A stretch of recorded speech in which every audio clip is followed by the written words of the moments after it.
the patterns in nature are simply fabulous, and many of them seem to defy any explanation, any rule. It seems very difficult to tell if they're all bound by the same rule.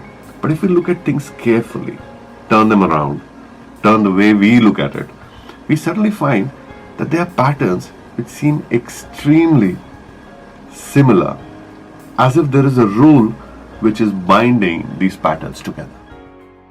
In nature, we come across various patterns, and when you study them, you come across a series of numbers, or you can even say a sequence of numbers, and these numbers are related to each other. These relations can be very simple or very complex. Let us start with a very simple relation, okay? So let's say a sequence like 1, 2, 3, 4, and so on. It's such a simple sequence, and we have all come across it. Where can we come across it in nature? See, when they cut a tree, let's say a reasonably big tree, what they find is that in the cross section of the tree, you have these rings. So when you cut it, and let's say this is the cross section of the tree is fallen like this, you come across these rings, right? These rings, you come across these rings. And if you just count these rings, you get to know the age of the tree. So let's say you start from here, 1, 2, 3. So you number the rings, and you start going outwards.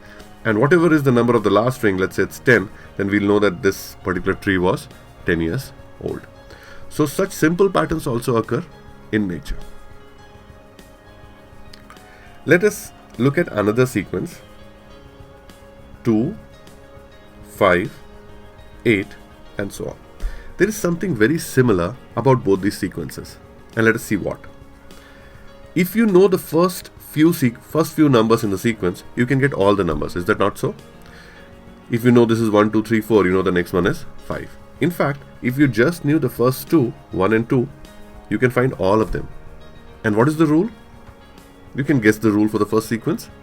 It would be just add 1. You take 1, add 1, you get 2. Take 2, add 1, you get 3. Take 3, add 1, you get 4, and so on. Similarly, can you guess the rule for this sequence? So the rule happens to be add 3. 2, add 3, you get 5. 5, add 3, you get 8, and so on. So if you just know the first two, you can literally find all of them in this particular sequence.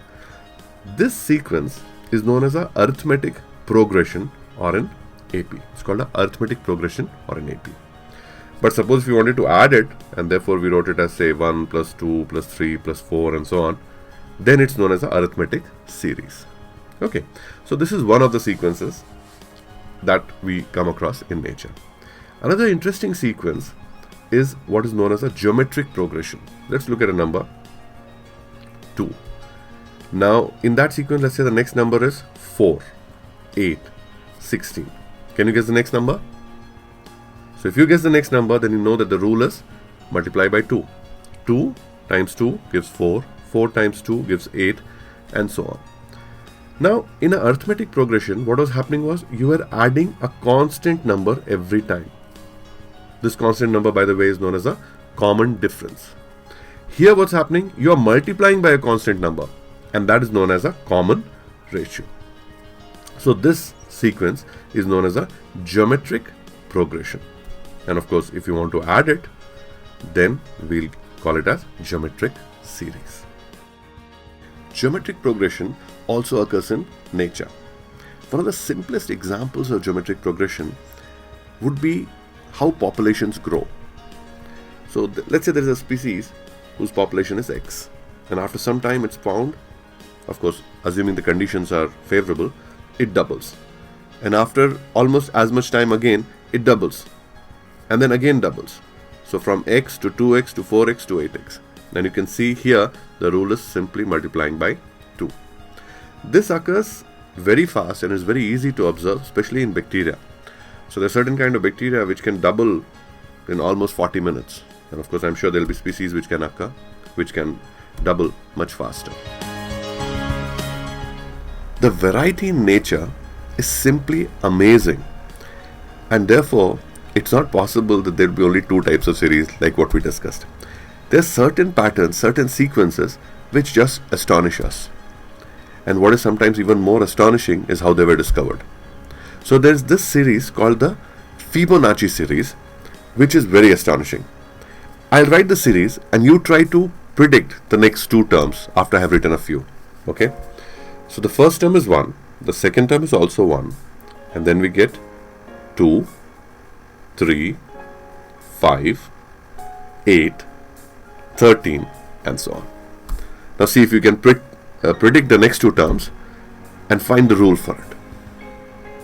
So the rule is very simple. We take the first two terms to generate the third term. Then we take the next two terms here and generate the next term. 2 and 3 and you get 5. 3 and 5 and you get 8. 5 and 8 and you get 13. 8 and 13 and your next term would have been 21. So this is called the Fibonacci series, and it occurs in very mundane things. For example, in the way the snail shell grows. It also occurs in pineapples. So it is one of the most interesting series, and the patterns repeat in various phenomena in nature. So let us now start with getting familiar with different terms as we deal with sequences. What are the terms which are used? So what I'm going to do in the first problem is take different sequences and help you find the rule. So what we're going to do is very simple. Write the sequence, you will try to guess the rule, and then I'll find the rule for you. So try to correct yourself as you go. Let's take the first one. 4, 8, 12, 16. So what is the rule here? The rule is simple. Add 4 to each previous term. So you got 4, add 4, you get 8, add 4, you get 12, add 4, you get 16, and so on. Let's look at the next problem. It says 5, 10, 20, 40, and so on. What is the rule here? The rule here is multiply by 2. So take a term, multiply it by 2, and you'll get the next term.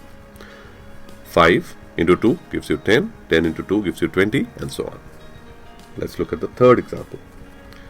1 by 10, 1 by 20, 1 by 30, and so on. So what is the rule here? The rule is multiply the number or add the number by 10, but only in the denominator. The rule is add 10 but only to the denominator. Let's look at another sequence. 20, 18, 16, 14, and so on. The rule here is just subtract 2. 20 minus 2, 18. 18 minus 2, 16. 16 minus 2, 14, and so on. Let's look at just a couple more. Minus 1, plus 1, minus 1, plus 1. This seems interesting. So the same numbers, same members of the series are repeating. Minus 1, plus 1, minus 1, plus 1, and so on.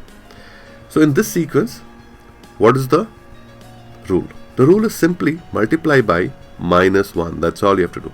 Minus 1 times minus 1, plus 1. Plus 1 times minus 1, minus 1, and so on. Let's look at the next one.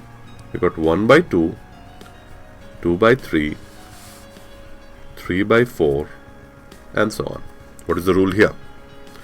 So the rule is very simple. Add 1 to the numerator and also to the denominator. So take 1 by 2, add 1 to the numerator, 2. Add 1 to the denominator, 3. Again take this term. Add 1 to the numerator, 3. Add 1 to the denominator, 4. And so on. Let's look at one last example. We got 1 by 2, 2 by 4, 4 by 8, 8 by 16, and so on. So what is the rule here? It's just multiply by 2 for the numerator as well as for the denominator. So 1 times 2 gives 2, 2 times 2 gives 4. Then take this term, 2 times 2, 4, 4 times 2, 8, and so on. Now remember, these are all various kinds of sequences. So we are just getting familiar with how to find the rules.